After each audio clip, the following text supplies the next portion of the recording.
What's in the national security border security bill? The legislative text is expected as early as Friday. The immigration aspect of the bill has been dividing Republicans. And here's what some GOP members in both chambers had to say on Thursday. It's on a trajectory going the wrong direction for passage. Certainly in the House, it's losing support. I think in the Senate, it's getting harder for Republicans. Yeah, I'm not sure if a border bill is going to actually come out of the Senate to the House. And if it does, the question is, would the Speaker put it on the floor? If we have a bill that, on net, significantly decreases illegal immigration, and we sabotage that, that is inconsistent with what we told our voters we would do.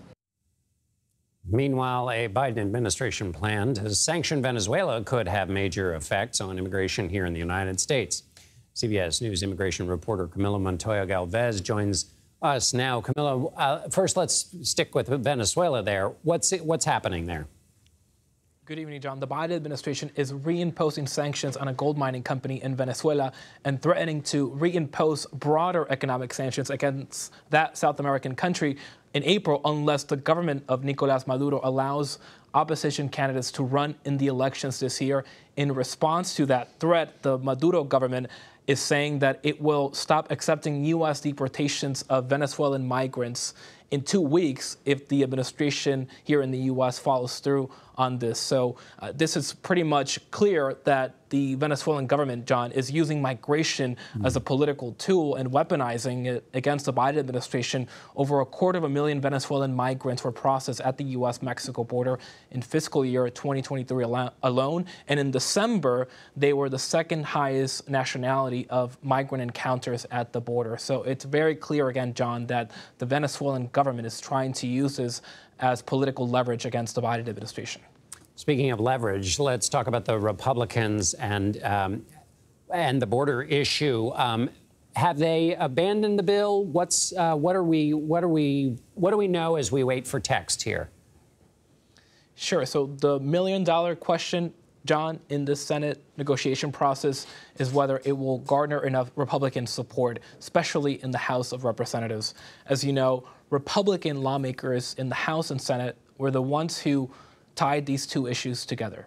They demanded a border security deal and immigration law changes in exchange for supporting additional military aid to Ukraine.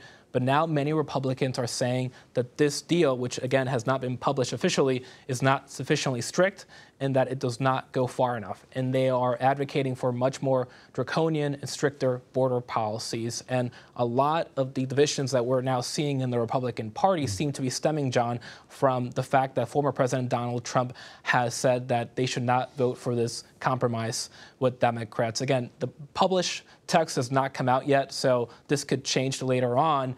But this could basically be a victim of the very heated political moment that we're in on immigration. And obviously, former President Donald Trump wants to use this issue to criticize President Biden on the campaign trail.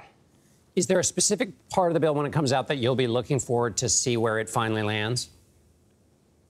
Yes, I think we need to better understand how many migrants will be screened for asylum when the shutdown authority is invoked. Again, the shutdown authority will be a new power that the president will gain that will allow the government to essentially say, we cannot accept more asylum claims, John, because the system is overwhelmed. And so that will be a key element of this deal, because depending on how small or large number is, that could gain opposition from Republicans who believe it's too many people or Democrats who say it's too few. So that will be a key element of these talks. And in the final moments we have left, Florida Governor Ron DeSantis is sending National Guard troops to Texas. What's up with that?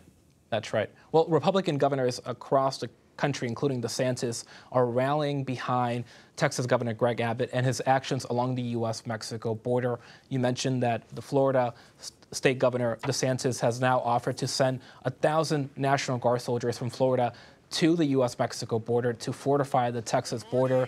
We also learned today that Texas Governor Greg Abbott will be joined by more than a dozen Republican governors across the country in Eagle Pass, Texas. That is the border town at the center of this legal showdown with the Biden administration. And so this will be a show of force by Abbott and more than a dozen Republican governors. The Texas National Guard John, in that area is still blocking federal Border Patrol agents from processing migrants in a public park, defying demands from the Department of Homeland Security, which has now referred the matter to the Justice Department. So we could see another lawsuit against the Texas government by the Biden administration. Camilo Montoya-Galvez in Washington with all the details, as always. Thanks, Camilo.